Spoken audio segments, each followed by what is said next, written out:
Mas, gimana caranya sih bikin cerita supaya penonton itu terus terpikat dengan konten yang Mas buat?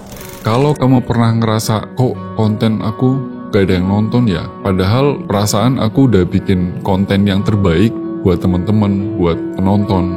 Nah, bisa jadi kamu itu belum pakai satu hal yang sangat penting ini, yang bikin orang betah di kanal kamu, yang bikin orang stay di kanal kamu, dan nonton kanal kamu sampai selesai, sampai habis. Dan itulah yang akan saya bahas hari ini, yaitu pentingnya storytelling di YouTube dan media sosial lainnya. Siap? Let's go. Hai, halo, Assalamualaikum, selamat datang di A Vlog, audiovisual vlog yang membahas tentang dunia perkontenan dan vlog.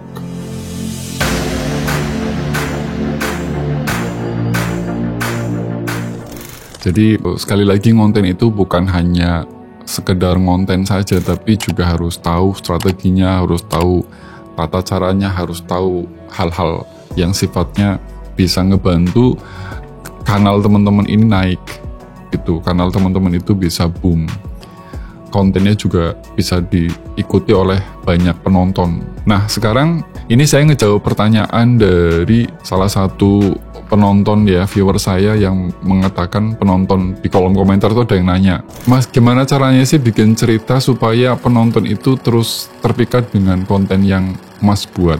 Jawabannya adalah, konten yang saya buat itu hampir semuanya menggunakan storytelling, hampir semuanya gitu. Dan belakangan juga saya akhirnya sudah konsisten bahwa ketika bikin konten itu ya wajib harus ada storytellingnya, karena storytelling itu bukan hanya sekedar bumbu, tapi memang sudah menjadi fondasi di dalam sebuah konten, baik konten yang sifatnya berbagai format gitu loh, apapun formatnya, mau vlog, mau podcast, ya jenis-jenis konten yang lain lah ya, itu perlu yang namanya storytelling. Nah, ini dia storytelling yang saya sering pakai di konten saya. Jadi biasanya itu saya pakai storytelling dengan benar 3 babak, tetapi biasanya saya pecah menjadi 4 babak. Biasanya ketika saya membuat sebuah storytelling di satu konten itu pasti isinya 4 ini. Semua konten saya pasti isinya 4 ini. Yang pertama adalah saya di sana menentukan yang disebut dengan premis atau setup. Di sana tuh saya menjelaskan tentang siapa saya, terus situasinya gimana. Misalnya begini, saya kasih ada satu konten yang misalnya di sana tuh misalnya saya menjelaskan latar belakang saya, ini siapa, kemudian siapa saya dan situasinya seperti apa. Saya kasih contoh misalnya kayak gini, saya dulu sebetulnya dan sampai detik ini sebetulnya seorang pengajar, seorang pendidik lah. Tapi saya di sana mengalami kesulitan ketika ingin membuat konten. Dan setiap hari itu saya terus belajar tentang menjadi seorang konten kreator. Jadi selain saya sebagai seorang filmmaker, seorang broadcaster TV, seorang praktisi seni dan media audiovisual, tapi di sana tuh ya saya terus belajar tentang bagaimana cara bikin konten yang baik. Ya kalau teknis-teknis yang lain kayak editing, nulis itu sudah di luar kepala lah. Premisnya selalu saya mulai dari kayak gitu. Akhirnya setelah premis menemukan, lalu di sana saya yang kedua itu, step yang kedua di konten saya, itu isinya masalah atau konflik. Tantangan lah ya, isinya itu sebuah apa yang menjadikan tantangan di diri saya. Dan ini gimana cara menghadapinya. Kalau dalam sebuah film, konflik itu diawali dengan adanya gejolak atau motif. Kalau dalam sebuah film ada motif negatif, ada motif positif. Nah biasanya kalau di film atau di sebuah cerita drama FTV itu biasanya dimunculkan namanya tokoh antagonis. Ya kan, kalau kalian jadi protagonisnya pasti ada antagonisnya. Nggak mungkin kalau misalkan kamu selalu protagonis dengan protagonis, nggak mungkin. Itu jadi nggak seru filmnya. Nah sama, di dalam sebuah konten pun sama. Kalau misalnya kamu mengutamakan cuma protagonisnya, selalu flow begitu aja, ngalir begitu aja, nggak ada masalah, ya konten kamu menjadi tidak menarik, karena tidak ada konflik. Nah biasanya masalah kalau di konten kreator atau di kreator itu, masalahnya adalah di diri sendiri. Dia biasanya berhadapan dengan Dirinya sendiri yang overthinking, dirinya sendiri yang tadi males, diri sendiri yang tidak konsisten. Saya akhirnya di sana menemukan tantangan kan. Jadi tantangannya adalah kenapa sih ketika bikin konten ini saya nggak bisa naik. Ini sekaligus menjawab bahwa ada dari teman-teman yang saat pertama konten saya nge-boom itu ada yang bilang, wah konten masih ribuan subscribernya itu udah ngomongin tentang bagaimana cara bikin konten. Teman-teman tidak ada yang tahu bahwa sebetulnya saya sering buka kelas offline. Bahkan saya punya lembaga kursus sebetulnya. Saya punya, tapi selama ini saya lebih banyak ke offline, jarang sekali untuk online. Di situ akhirnya ketika saya bikin konten pertama video saya itu ya gitu, nggak ada yang nonton gitu loh. Yang nonton ya segitu-gitu aja. Meskipun saya punya murid-murid atau punya peserta workshop, peserta kursus yang banyak, tapi kan mereka tidak, karena sudah tahu ilmunya ya nggak ngapain nonton konten saya gitu loh. Ya kan. Di situ akhirnya saya pernah mengalami keraguan juga. Ya kan ketika bikin konten, wah gak ada yang nonton gitu loh. Itu masalah. Yang berikutnya adalah step yang ketiga itu konten saya pasti isinya ada solusi atau memberikan sebuah perubahan. Nah di sana itu saya melakukan sebuah kegiatan atau melakukan sebuah riset. Nah dari riset itu saya pasti membagi sebuah tips, trik, gimana caranya. Itu konten saya. Pasti kayak gitu semua. Makanya biasanya konten-konten yang saya buat itu pasti ada isinya begitu.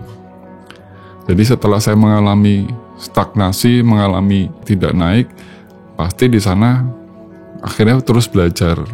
Dan ternyata beberapa konten yang saya sudah upload ya isinya begitu semua, pasti. Lalu yang terakhir itu, yang keempat ini adalah hasil atau resume, atau kesimpulan, atau pelajaran yang selama ini sudah saya dapatkan. Jadi dari masalah, kemudian menemukan solusi, pasti punya hasil, punya resume, punya kesimpulan yang bisa diberikan. Di sana itu pasti ada hasilnya, ada insight yang diberikan. Nah itu semua ada di konten yang saya buat. Jadi rahasianya itu 4 ya teman-teman. Sekali lagi bahwa konten yang saya buat itu rata-rata punya 4 struktur storytelling. Walaupun aslinya cuma 3. Di storytelling itu yang baku cuma 3. Tadi opening, konflik, penyelesaian. Jadi kalau dalam istilah film itu Act 1, Act 2, Act 3. Jelas ya, jadi silakan bisa ditiru. Nanti bisa saya kasih contoh analisa konten saya dari contoh-contoh yang sudah saya punya. Tips cepat memperkuat storytelling. Lalu teman-teman pasti pengen dong, ya kan? Pengen caranya gimana sih mas? Caranya mempercepat membuat sebuah storytelling. Caranya gimana? Jadi dari hal yang saya jelaskan tadi, tentu teman-teman akhirnya berpenasaran kan? Penasaran juga ini gimana sih caranya mas supaya bisa gampang dengan cepat menggunakan storytelling. Caranya sangat mudah. Ini bisa saya bagi. Yang pertama yang harus kamu lakukan itu adalah cerita dari sudut pandang pribadi. Jadi storytelling itu kalau bisa dibuat itu secara otentik, asli. Kamu di sana bercerita tentang diri sendiri dengan jujur, dengan transparan, dan ya kamu bisa tunjukkan keaslian kamu di sana. Sisi-sisi yang memang kamu ini autentik, asli. Jadi nggak ngikut-ngikut sama yang lain. Meskipun mungkin ada yang sama, ada yang mirip, tapi tidak sama. Mirip kan bukan berarti sama. Yang kedua, di sana kamu juga harus mainkan emosi. Nah, ini yang saya sering bilang bahwa storytelling itu selalu hubungannya dengan yang disebut dengan emosi. Ya, membuat orang tertawa, membuat orang bersedih, membuat orang frustasi, membuat orang semangat, membuat orang malu, membuat orang bahagia. Pada saat kamu bikin konten, itu kamu juga harus jujur yang tadi saya bilang, kamu ya sampaikan aja, tapi semuanya tidak lebay, tidak dibuat-buat, tidak kalau saya bilang, ya istilah sekarang itu nggak drama, tapi faktanya orang seneng drama gitu loh. Dan itu ternyata drama itu lebih banyak disukai. Karena di situ nanti ketika kamu bisa memainkan emosi, itu penonton merasa lebih dekat dengan kamu. merasa engage dengan kamu.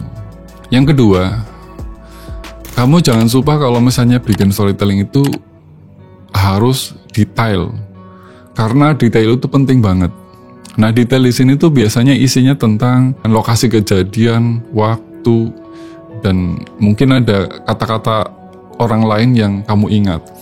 Kalau di film ini sering sebut dengan setting ya, setting kejadian. Atau kalau di skenario ada yang sebut dengan head scene. Head scene itu menunjukkan ada lokasinya di mana, waktunya jam berapa, kemudian kejadiannya apa. Itu ada action di sana. Itu di skenario. Biasanya ketika misalnya kamu bercerita itu ya kamu sebutin tempatnya di mana, waktunya kapan, terus kamu bahkan menyampaikan kalimat penting yang kamu ingat. Nah, itu adalah detail-detail kecil yang teman-teman perlu sampaikan. Kemudian, tips yang berikutnya adalah tutup dengan pesan yang kuat atau full insight. Jadi kalau bisa, ketika kamu bikin konten itu, sebaiknya kamu di sana bikin konten, itu penonton merasa dapat insight dari konten yang kamu buat. Paling tidak harus punya makna. Jadi jangan dibiarin penonton itu tanpa mendapatkan sesuatu dari konten kamu. Makanya kalau bisa ketika kamu bikin konten itu ya di akhir konten itu ditutup dengan pesan, dengan insight yang bisa didapatkan. Intinya gini, di balik konten yang berhasil itu selalu ada cerita yang menyentuh, dan kamu bisa mulai membangun dari sisi itu, dan kamu bisa membangun mulai dari sekarang.